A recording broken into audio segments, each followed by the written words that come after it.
ನಮ್ಮ ದೇವರು ಕರ್ತನಾದ ಯೇಸು ಕ್ರಿಸ್ತನ ನಾಮದಲ್ಲಿ ಅನುದಿನದ ಆಹಾರ ಪ್ರಿಯರಿಗೆ ಪ್ರೀತಿಯ ಶುಭಾಶಯಗಳು. 2025 ಜೂನ್ ತಿಂಗಳ 24ನೇ ತಾರೀಕಿನ ಮಂಗಳವಾರದ ದೇವರ ವಾಕ್ಯವು, ಓ ಎಫ್ರಾಹಿಮೇ, ನಾನು ನಿನ್ನನ್ನು ಹೇಗೆ ಬಿಟ್ಟುಕೊಡಲಿ? ಇಸ್ರಾಯೇಲೇ, ನಾನು ನಿನ್ನನ್ನು ಹೇಗೆ ಒಪ್ಪಿಸಲಿ? ಹೋಶೇಯ 11:8.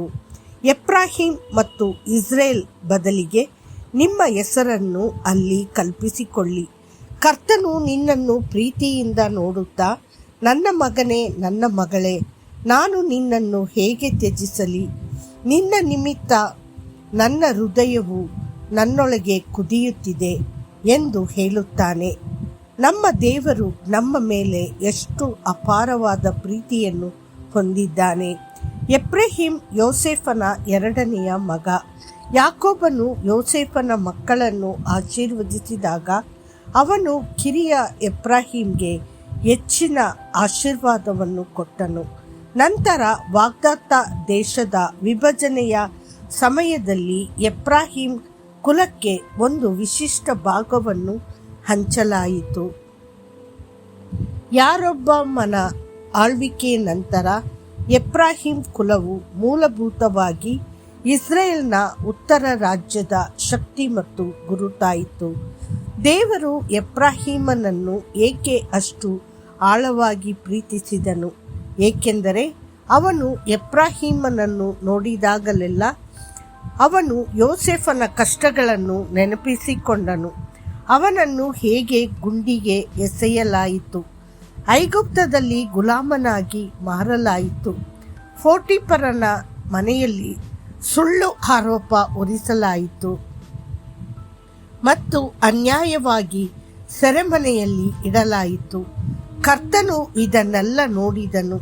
ಸತ್ಯವೇದವು ಹೇಳುವಂತೆ, ಬಡವರನ್ನು ನೋಡಿಕೊಳ್ಳುವವನು ಧನ್ಯನು.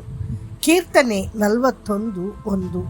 ಬಳಲಿದವನನ್ನು ನೆನಪಿಸಿಕೊಂಡ ದೇವರು ಎಫ್ರಾಹಿಮ್ ಮೇಲೆ ತನ್ನ ಆಶೀರ್ವಾದವನ್ನು ಸುರಿಸಿದನು. ಅದೇ ರೀತಿ ದೇವರು ಇಂದು ನಮ್ಮನ್ನು ಏಕೆ ಆಶೀರ್ವದಿಸುತ್ತಾನೆ? ಯೇಸು ಕ್ರಿಸ್ತನ ಕಷ್ಟ, ಆತನ ಸಂಕಟ, ಆತನ ನಮ್ರತೆ ಮತ್ತು ಮರಣದವರೆಗಿನ ಆತನ ವಿಧೇಯತೆಯಿಂದಾಗಿ ನಮ್ಮ ಎಲ್ಲ ಆಶೀರ್ವಾದಗಳು ಕ್ರಿಸ್ತನ ಮೂಲಕ ಹರಿಯುತ್ತವೆ. ಆತನ ಶಿಲುಬೆ, ಆತನ ಗಾಯಗಳು ಮತ್ತು ಆತನ ಅವಮಾನದಿಂದ ಗಳಿಸಿದ ಆಶೀರ್ವಾದಗಳು.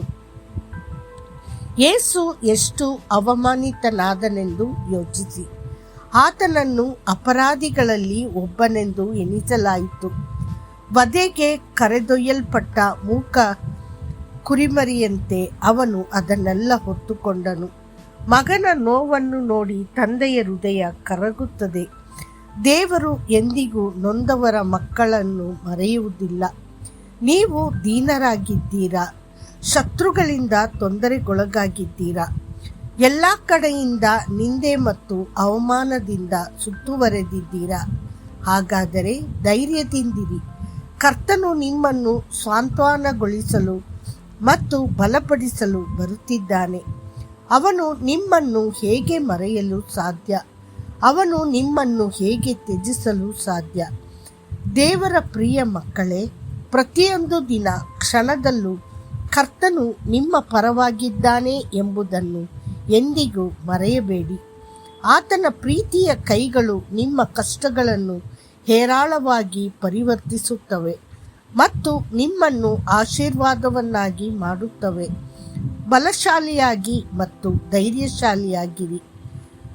ಮತ್ತಷ್ಟು ಹೆಚ್ಚಿನ ಧ್ಯಾನಕ್ಕಾಗಿ, ಎಫ್ರಾಹಿಮ್ ನನ್ನ ಪ್ರಿಯ ಮಗನೋ, ಅವನು ಮನೋಹರವಾದ ಮಗನೋ, ನಾನು ಅವನಿಗೆ ವಿರೋಧವಾಗಿ ಮಾತನಾಡಿದರೂ ಅವನನ್ನು ಇನ್ನೂ ನೆನಪಿನಲ್ಲಿಟ್ಟುಕೊಳ್ಳುತ್ತೇನೆ. ಆದುದರಿಂದ ನನ್ನ ಹೃದಯವು ಅವನಿಗಾಗಿ ಹಂಬಲಿಸುತ್ತಿದೆ. ಯೆರೆಮೀಯ 31:20. ಕರ್ತನು ನಿಮ್ಮನ್ನು ಆಶೀರ್ವದಿಸಲಿ.